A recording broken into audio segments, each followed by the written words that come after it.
හරි ඉතින් අද කතා කරන්න යන්නේ කාබියුරේටර් වල මෙන්න මේ විදිහට වතුර බින්දු හැදෙන එක ගැන. ඉතින් මේ විදිහට වතුර බින්දු තියෙනකොට සමාජයේ හුඟක් දෙනා හිතාගෙන ඉන්නවා ඒ කාබියුරේටර් එකේ තෙල් හොඳට වැඩ කරනවා කියලා. ඉතින් මේක ඇත්තටම සම්පූර්ණයෙන්ම වැරදි මතයක්.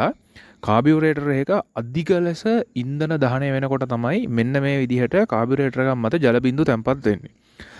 ඉති ඒකන්නේ ඒ කාබ්බගේ ජෙට් කැන්නේ ලොකු ජෙට් දාලා හරි එමන්නත්තම් නීඩල් වල සෙටිං වෙනස් කල්ලා හරි මොකක් හරි හේතුවන් නිසා කාබ් එක ඉඳලා එන්ජින් එකට අසාමාන්‍ය විදිහට ඉතාමත් අධික විදිහට ඉන්ද ගමන් කරනකොට තමයි මෙන්න මේ විදිහට ජලබින්දු ඇති වෙන්නේ.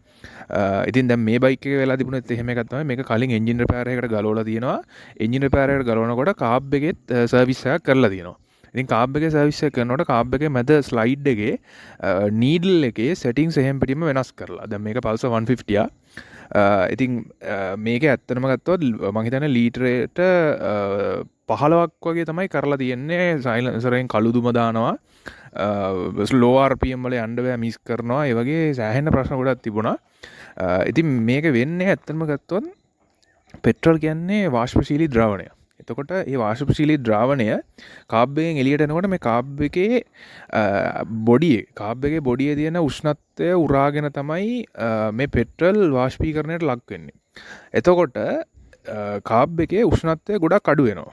ඒ උෂ්ණත්වය අඩු වෙනකොට කාබ් එකේ අවට තියෙන වාතයේ තියෙන ජල වාෂ්ප ඝනීභවනය වෙලා ඔන්න ඔය විදිහට බිඳු විදිහට තැම්පත් වෙනවා. ඉතින් මෙතන සරලම සිද්ධ වෙන්නේ අර ෆ්‍රිජ් එකේ වගේ ක්‍රියාවලියක් තමයි. දැන් ෆ්‍රිජ් එකේ වෙන්නේ ද්‍රවයක් ඒ ෆ්‍රිජ් එකේ තියෙන තාපය උරාගෙන වාෂ්ප වෙනවා. එතකොට තමයි ෆ්‍රිජ් එකක් කූල් වෙන්නේ. ඉතින් මෙතන වෙන්නේ තේ හා සමානවම ක්‍රියාවලියක් තමයි. ඉතින් ඇත්තම ගත්තොත් මේකේ මේ පෙට්‍රල් ඒ කියන්නේ එන්ජින් එකේ දහනය හොඳ හින්දා වෙන සංසිද්ධියක් නෙමෙයි. ඇත්තම ගත්තොත් එන්ජින් කාබියුරේටර් එකේ අධික ලෙස ඉන්ධන දහනය වීම නිසා ඇතිවන ස්වභාවික සංසිද්ධියක් තමයි මෙන්න මේ ජල බිඳු තැම්පත් වීම කියන එක.